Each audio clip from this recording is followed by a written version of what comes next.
Assalamualaikum warahmatullahi wabarakatuh dan Shalom. Perkenalkan, nama saya Merlin Ernita dengan NIM E071251079 dari Fakultas Ilmu Sosial dan Politik, Program Studi Antropologi. Baik, di sini saya akan mempresentasikan materi unsur-unsur kebudayaan.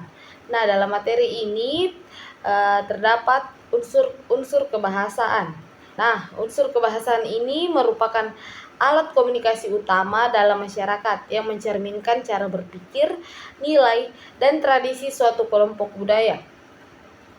Bahasa juga terbagi menjadi 4. Yang pertama itu ada bahasa ibu atau daerah. Yang dimaksud dengan bahasa ibu atau daerah itu seperti bahasa Bugis, Toraja, dan Batak. Sedangkan bahasa ibu merupakan bahasa yang pertama kali dipelajari oleh seseorang sejak lahir. Nah, yang kedua itu ada bahasa nasional.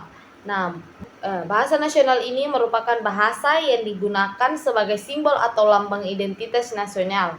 Contohnya, bahasa Inggris dan bahasa Indonesia yang sering kita gunakan dalam kehidupan sehari-hari. Yang ketiga itu ada bahasa ritual atau keagamaan. Nah, dalam bahasa ritual atau keagamaan ini digunakan dalam konteks spiritual atau keagamaan. Contohnya itu bahasa Arab untuk Al-Quran dan bahasa Latin yang digunakan dalam liturgi Katolik. Adapun yang keempat yaitu bahasa isyarat. Nah, dalam bahasa isyarat ini merupakan bahasa visual atau gestural. Nah, gestural ini contoh bahasa singkatnya itu seperti gerakan tubuh atau bahasa tubuh yang digunakan oleh komunitas tuli. Contohnya bahasa syarat ya Indonesia atau lebih disingkatnya Bisindo. Yang kedua, materi sistem teknologi. Nah, dalam sistem teknologi ini mencakup alat, teknik, pengetahuan yang digunakan oleh manusia dan teknologi juga mempengaruhi cara manusia bertahan hidup, berkembang, dan beradaptasi. Dalam sistem teknologi ini juga terbagi menjadi 3 bagian. Yang pertama, teknologi transportasi. Nah, dalam teknologi transportasi ini pengaruhnya terhadap peningkatan teknologi transportasi seperti kereta api, mobil, pesawat terbang, dan kapal. Cara adaptasinya itu komunitas menjadi lebih terhubung secara global, lebih mudah dijangkau. Yang kedua itu ada teknologi informasi dan komunikasi. Pengaruhnya, penemuan komputer, internet, dan smartphone telah merevolusi cara manusia berkomunikasi, bekerja, dan mengakses informasi.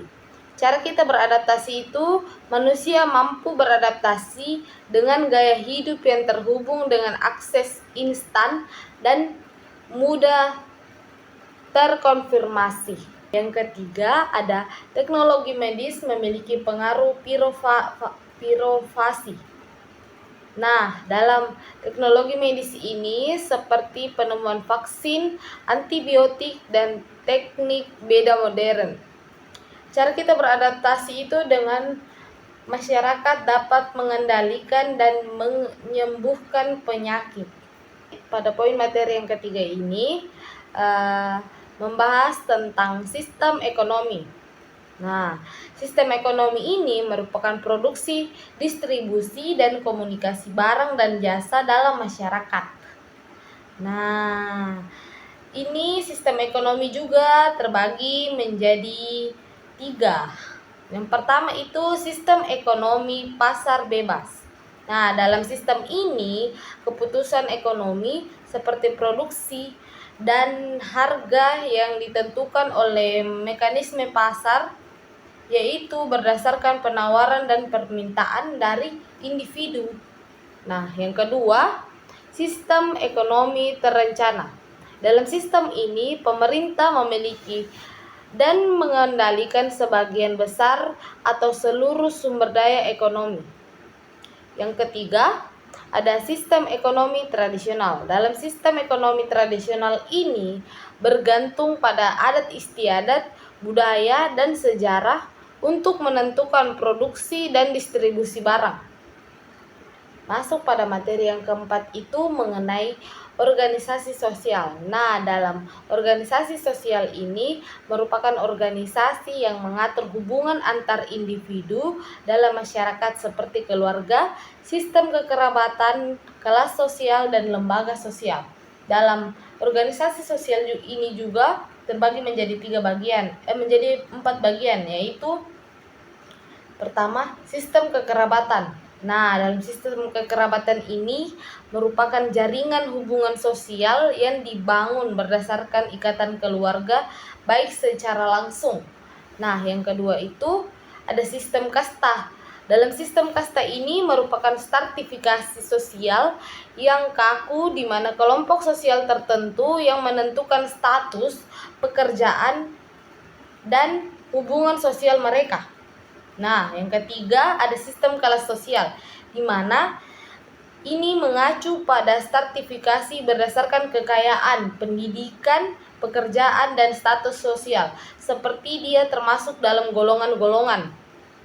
Dan yang keempat itu ada sistem patriarki dan matriarki.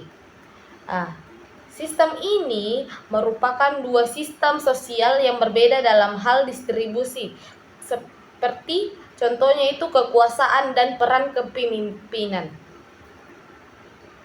Pada materi yang kelima itu masuk pada sistem pengetahuan. Nah, dalam sistem pengetahuan ini masyarakat dalam kebudayaan mencakup cara-cara di mana pengetahuan, nilai, dan aturan sosial diwariskan dan diterapkan dalam kehidupan sehari-hari, dan memiliki fungsi untuk menjaga keteraturan sosial dan memastikan bahwa nilai-nilai budaya dipertahankan dan diwariskan dari satu generasi ke generasi berikutnya.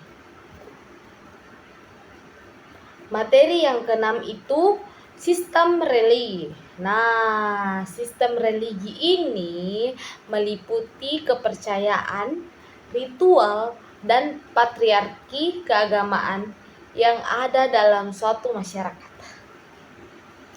Contohnya itu seperti animisme. Nah, dalam animisme ini kepercayaan pada roh atau kekuatan spiritual contohnya itu terdapat pada alam seperti pohon, gunung, dan sungai.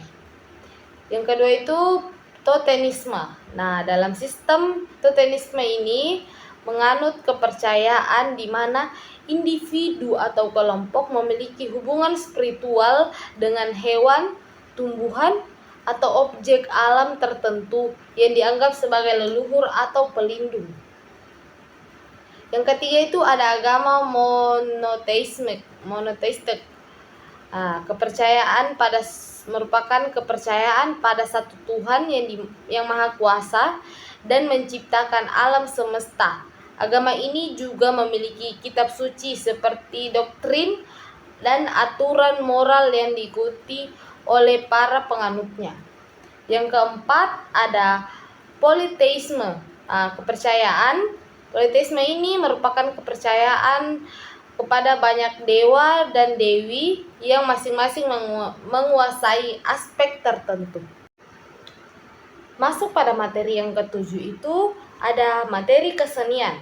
Dalam materi kesenian ini mencakup ekspresi estetika suatu masyarakat termasuk seni rupa, musik, tari, dan sastra.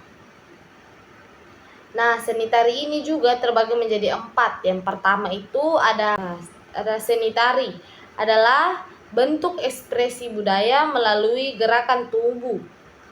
Yang kedua itu ada seni rupa. Seni rupa ini mencakup karya manusia yang diciptakan untuk dinikmati oleh panca indera seperti lukisan, patung, dan tekstur. Yang ketiga ada seni musik. Nah, seni musik ini merupakan ekspresi budaya melalui suara dan melodi. Nah, yang keempat ada seni sastra. Seni sastra adalah ekspresi budaya melalui cerita, puisi, dan drama. Materi selanjutnya itu di mana 3 wujud kebudayaan untuk koin Leningrad. Nah, yang pertama ini gagasan atau ide sistem budaya. Ini termasuk keyakinan, ideologi, dan aturan yang tidak tertulis atau yang mengatur perilaku individu dan kelompok masyarakat. Sistem ini sangat mempengaruhi cara hidup, pandangan dunia masyarakat. Nah, yang kedua ini ada aktivitas atau tindakan sistem sosial. Tindakan dan interaksi yang digunakan oleh individu dalam masyarakat.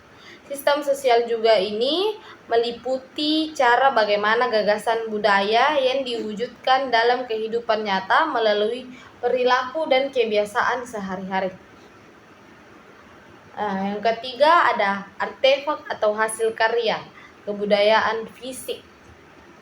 Budaya wujud ini mencakup benda-benda fisik atau artefak yang dihasilkan oleh masyarakat yang merupakan perwujudan nyata dari gagasan dan aktivitas budaya.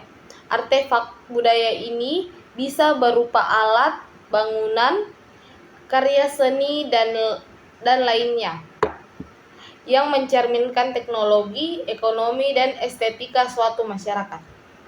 Sekian hasil presentasi dari saya, kurang dan lebihnya mohon dimaafkan. Wassalamualaikum warahmatullahi wabarakatuh dan shalom.